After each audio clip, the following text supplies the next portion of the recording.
here in Al Ula, part of Medina. Sunbird, nandito siya malapit sa mga damo. Yung status ng rose-ringed parakeet, yung mga inukit na tombs sa mga bundok, I thought mapapahiya ako sa inyo. But bigkas daw nito, sabi ni Merriam-Webster.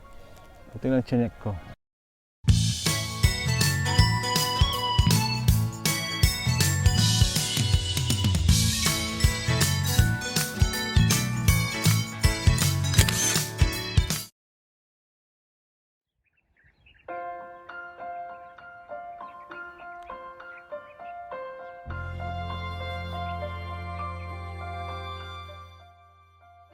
Hi everyone, my name is Ferds. Welcome back to Ferds Binuya Birding TV. So finally, nabanggit ko ulit ang mga katagang yun. After more than a year, nakakamiss din. You might be wondering kung anong nangyari sa akin. Well, I'm here, still alive and kicking. Actually, I'm already in Saudi Arabia. I'm no longer in the Philippines. And yes, I'm a bona fide OFW once again. Dumating ako dito noong February 2023, so more than a year na. Sabihin, ang last episode natin ay more than a year na. But what is important ay nandito tayo ngayon para sa isang panibagong video. More on update and siguro introduction na rin sa birding dito sa Saudi Arabia. Actually, nakapag-birding naman ako dito within the past year. And in fact, I planned, sabi ko nga dun sa isang post ko sa Facebook, I planned on so many occasions to inaugurate our birding, Saudi birding adventures, pero time didn't permit. Two reasons. Una, super busy sa work. Friday lamang ang off namin and usually may mga Fridays pa na may pasok din kami. Pangalawa, wala akong sasakyan. Public commuting is almost non-existent here in Al Ula. And by the way, nga pala, I'm here in Al Ula, part of Medina, Saudi Arabia. So again, non-existent, almost non-existent ang public commuting dito. And wala pa akong personal car. Actually, I have saved for it using my overtime pays at saka bonuses. Kaya lang also, nag-promise sa akin ng management na they will provide me a car. So, nagdalawang isip tuloy ako. Naisip ko yung mga na-save ko na lamang ay ibibili ko na lamang ng bagong camera. Like siguro Z8 or Z9. Plus yung bagong lente nila na 180 to 600 mm. So yun, until now, dahil doon, wala pa akong sasakyan. Hopefully, nabigyan ako in the coming days. Sabi naman sa akin, maghintay lamang ako.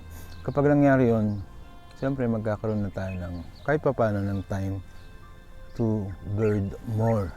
And yun, makagawa ng mga bagong episodes dito sa Saudi Arabia. These spots, matagal ko na siyang tinitingnan bilang prospect birding spot.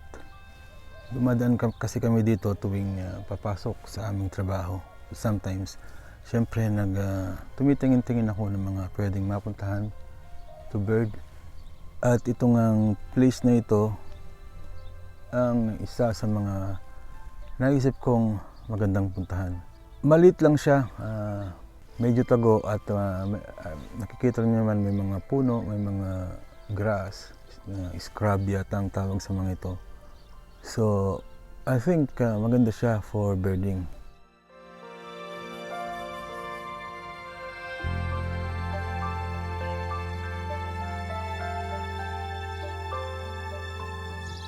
This one is a male house sparrow, arguably the most common bird dito actually sa buong Saudi Arabia. Much like our Eurasian tree sparrow in the Philippines. At syempre bilang siyang pinaka-common, nararapat lamang na siyang una nating makunan dito sa Saudi Arabia. Black start, common sila dito sa part na ito ng Saudi Arabia, although sa Eastern Province and elsewhere yata ay rare sila. Arabian Babbler, nirendemic dito sa Saudi Arabia. Common din dito sa lugar na ito.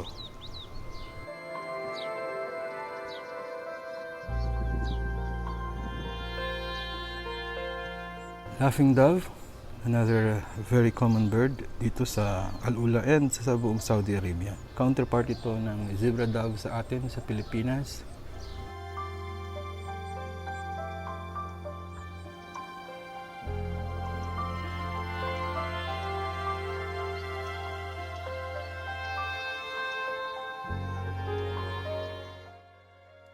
Naglabasan na yung mga ibon and marami na rin ako nakita.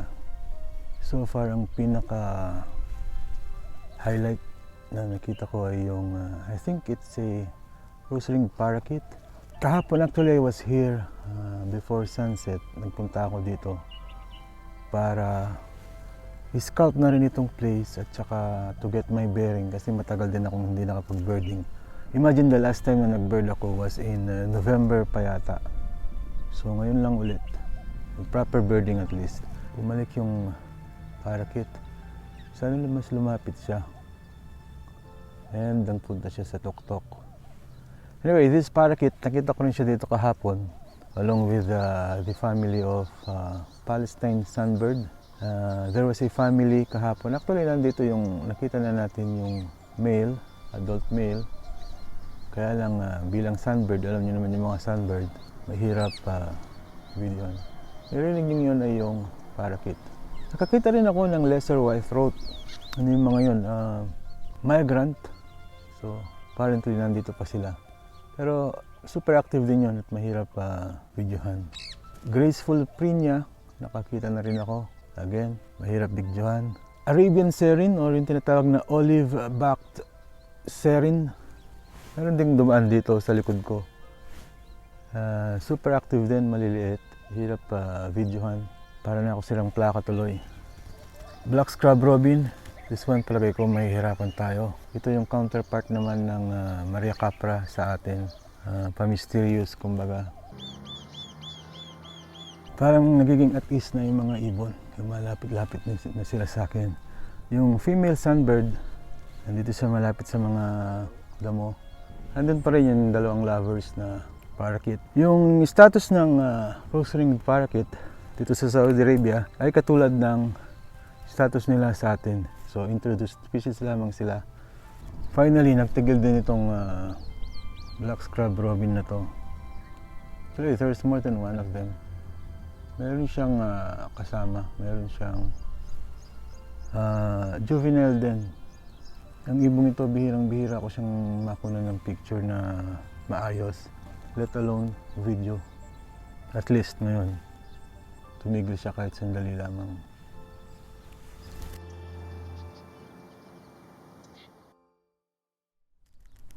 Ang mga Arabian Warbler, they're near endemic to Saudi Arabia. Kung di ako nagkakamali, makikita lamang sila sa Arabian Peninsula at sa Yemen. Kung titingnan, not very interesting looking. Pero actually, may behavior ang ibong ito na very interesting. Yung mga to, nag-perform sila ng social group and basta, ilista ko na lang, ipakita ko na lang sa screen. Inaagaw yung atensyon ko ng mga ibon na ito. White spectacled bulbul. So obviously, sa pangalan pa lang, ang counterpart nito sa Pilipinas ay ang yellow-vented bulbul. Tulad nito ay super common dito sa Saudi Arabia. Not in all parts. Actually, dito lang siya yan sa western and central region. Sa kabila, sa eastern province, ang counterpart nito ay ang white-eared bulbul. So, pareho silang super common. So, maliwanag na. It's 7:17 in the morning. Tatakman lang tayo ng malaking bundok dito sa likod natin, kaya medyo malilim pa sa lugar na ito. May mga nakikita na rin akong mga Eurasian colored dove, doon hindi sila nag-i-stay. So itong Al-Ula, actually it's a good place. Untouched gem pa siya pagdating sa birding. At hindi lamang birding, kilala din ng Al-Ula, merong malapit na laughing dove. Pwede ko silang videohan. Sandali. So, laughing dove, tulad ng sabi ko kanina, counterpart ito ng zebra dove sa atin. Parehas kasi yung niche na pinupunan nila sa ecosystem. Usually makikita ang mga ito sa lupa at sa mga punong kahoy. Very common din sa buong Saudi Arabia. So as I was saying, itong Alula is known as an archaeological site. Para sa mga nag-stay na dito sa Saudi, familiar ang lugar na ito bilang siyang site ng first ever UNESCO Heritage World Site dito sa Saudi Arabia, ang Madain Saleh, also known as Hegra o Al-Hijr. Actually doon yung project namin ngayon.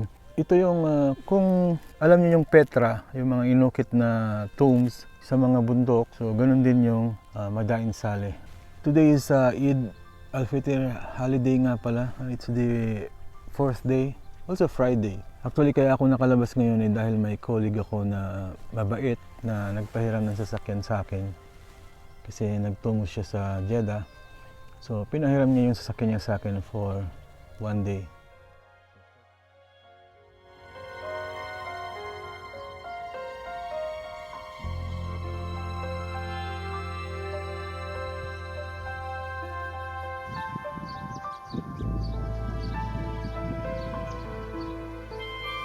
Wow, nagpakita siya. Sa isa sa mga post ko sa Facebook, I said na ang ibong ito ay for sure na makikita natin sa bawat adventure natin, sa birding adventure natin dito sa Saudi, or at least sa Alula vicinity. Kanina, I was wondering kung magpapakita ba siya, and I thought mapapahiya ako sa inyo, but here it is. Arabian Green Bee Eater. Very beautiful bee eater, colorful, pero malayo nga lamang siya. It's a very common bird here. Lagi ko siya nakikita. Sabi ko nga, nire-risk niya itself na mapabilang sa top 10 trash birds ko dito sa Saudi Arabia. And another newcomer, I'm glad to see this fellow. This is Namakwa. Fairly common, I think, dito sa lugar na ito. Dito sa ilang beses na rin ako nakakita. This is a beautiful pigeon. So far so good. Marami tayong mga nakitang ibon. Although yung mga ito ay previously nakita ko na, so wala pa akong lifer for today. Pero ayos lang. At least nakita nyo sila. Ang ayaw ko lamang pala dito sa Al-Ula ay landlocked siya. Malayo siya sa mga bodies of water. Yung Red Sea, it's about 2 hours daw from here. Tapos walang mga swamp, walang mga lakes man lang. So, bihira dito yung mga waders. May init na sa pwesto natin. So, kailangan nating lumipat. It's only 8 o'clock, so maaga pa naman.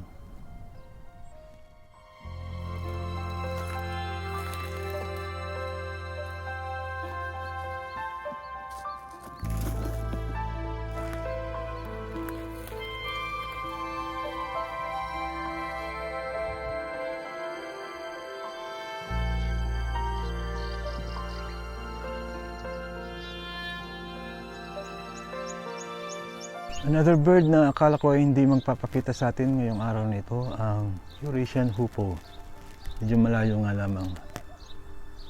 So this is a very beautiful bird, distinct. At I believe this is a migrant, pero common siya sa Saudi Arabia. Tinatawag siyang hudhud. I'm glad na nakita natin siya ngayong araw na ito.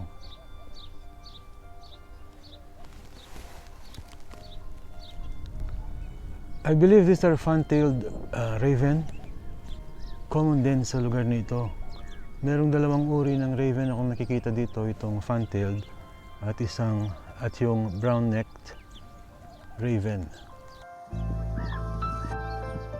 Olive-rumped serang. Serang palang bigkas nun, akala ko serin. Serang. Serang. Also known as Arabian serang. Kanina ko pa hinihintay ito, akala ko hindi sila darating. Although napadaan na natin sila kanina. Usually, flock ang mga ito at may ingay. Ngayon mag-isa lang siya. Common din dito sa lugar na ito. Kahit sa mga tabi ng bahay meron nito. Maririnig mo talaga sila, yung matinis nilang calls. So, sera. Ang bigkas daw nito, sabi ni Merriam-Webster. Ito lang chinek ko. Finally, may tumigil din na Eurasian collared dove. Malayo nga lamang. This is a common bird. Counterpart siya ng red collared dove sa atin. So, kikita din siya anywhere.